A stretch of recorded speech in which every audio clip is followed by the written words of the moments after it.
बल्कि 4 दफा तो डायरेक्ट मार्शल लॉ पाकिस्तान के अंदर लगाया गया। डिक्टेटर्स ने पाकिस्तान के अंदर 30-40 साल हुकूमत की।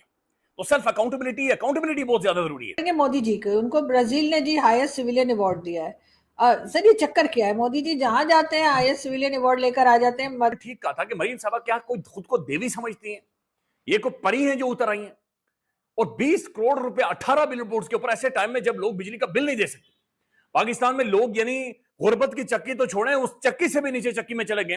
इसमें ये 8 मौलिक का ये इजलास होता है, ठीक है। बेसिकली ये जो है ना एक बहुत अच्छा एक फॉर्म होता है, ये जो इसमें जो शामिल जो ममालिक है, ठीक है, तो उनके जो अंदरूनी मसाइल मामलात होते हैं तो उन मामलात को जो है ना इस फोरम में ला के उनको डिस्कस किया जाता है। इंडिया के अंदर तो 600-700 अरब डॉलर पड़ा हुआ है, बड़ी आबादी है, 1.4 बिलियन, वो तो अफोर्ड ही नहीं कर सकते इंडिया से निकलना।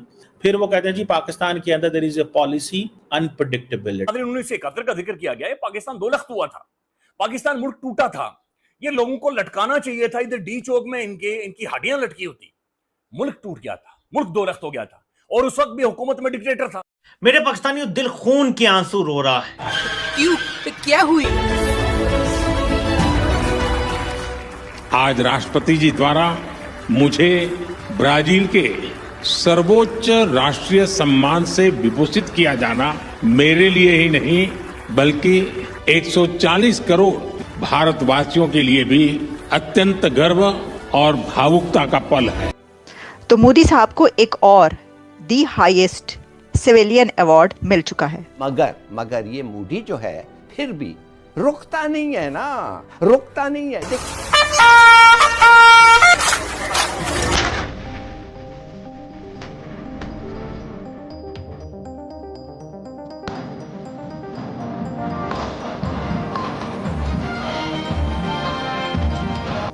इतनी इज्जत देना नरेंद्र मोदी को, जो कि गुजरात का कसाब तो है ही, साथ साथ कश्मीर का भी कसाब है, क्या इतनी इज्जत देना बनता है उस कसाब नुमा किरदार को? ये बहुत बड़ा सवाल।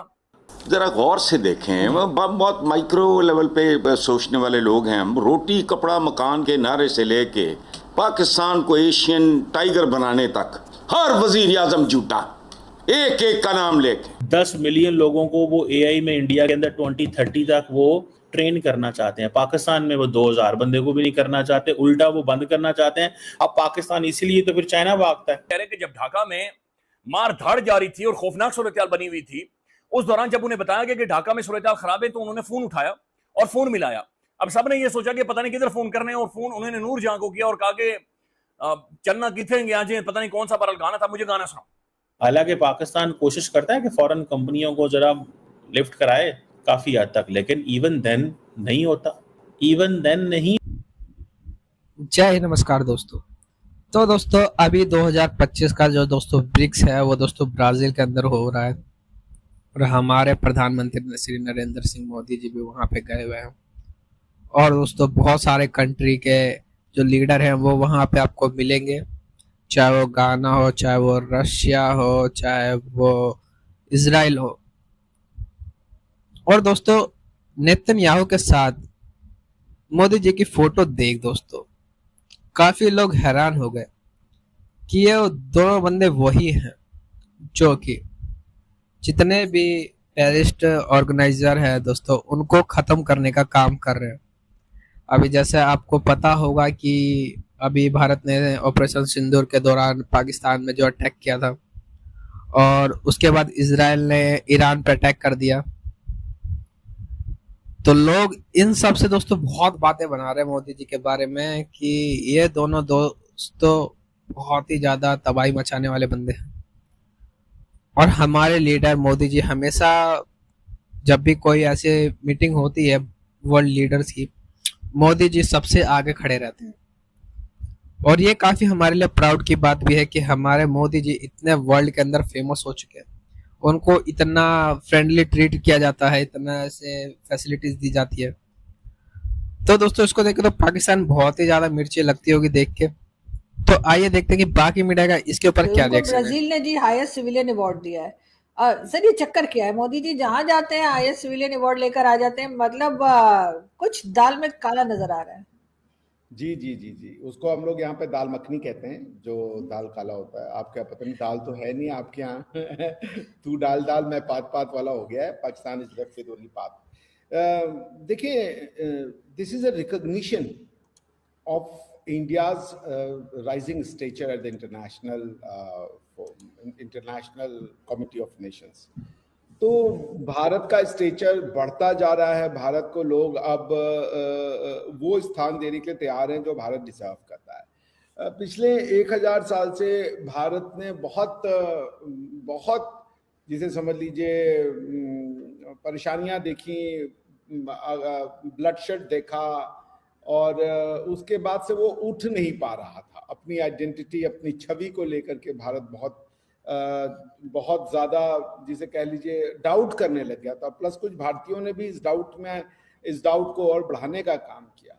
लेकिन प्रधानमंत्री मोदी जी ने भारत की उस सोई हुई आत्मा को पुनर्जीवित करने का काम भारतीय तरीके से किया। मैं तो बहुत स्पष्ट हूँ कि सत्ता का हस्तांतरण अंग्रेजों के द्वारा भले 1947 में किया गया, जिसको ट्रांसफर ऑफ पावर कहते हैं, मैं उसको इंडिपेंडेंस डे मानता ही नहीं हूँ। इंडिपेंडेंस इंडिया की तब आएगी जब इंडिया वापस से अपनी जड़ों से जुड़ जाएगा, जब उसकी कल्चरल इंडिपेंडेंस होगी। अभी तो आप भारत को हिंदू राष्ट्र कहिए तो 4 लोग जो है वो धरना प्रदर्शन करने लग जाते हैं, जैसे कि हिंदू राष्ट्र होने में पता नहीं क्या बुराई है। वो समझते भी नहीं हिंदू राष्ट्र क्या है। आप अपनी हिस्ट्री पढ़ाने लगिए तो कहते हैं जी वो कल्चरल सेफ्रनाइजेशन हो रहा है जी। आप इवन पाकिस्तान से पूछते हैं लोग कि भैया आप मुगलों को क्यों मिटा रहे हो। वो पाकिस्तान जो अपनी हिस्ट्री की बुक में से पूरे इंडिया को मिटा के रख दिया, वो हमसे पूछ रहा है जी आप मुगलों को क्यों नहीं पढ़ाते। तो भारत को भारत बनने के लिए, भारत को भारतीय पहचान दिलाने के लिए प्रधानमंत्री मोदी जी का योगदान वो अतुलनीय है। और इसको अब भारत को लोग भारत के रूप में एक्सेप्ट कर रहे हैं। पूरा विश्व भारतीय जो लीडरशिप है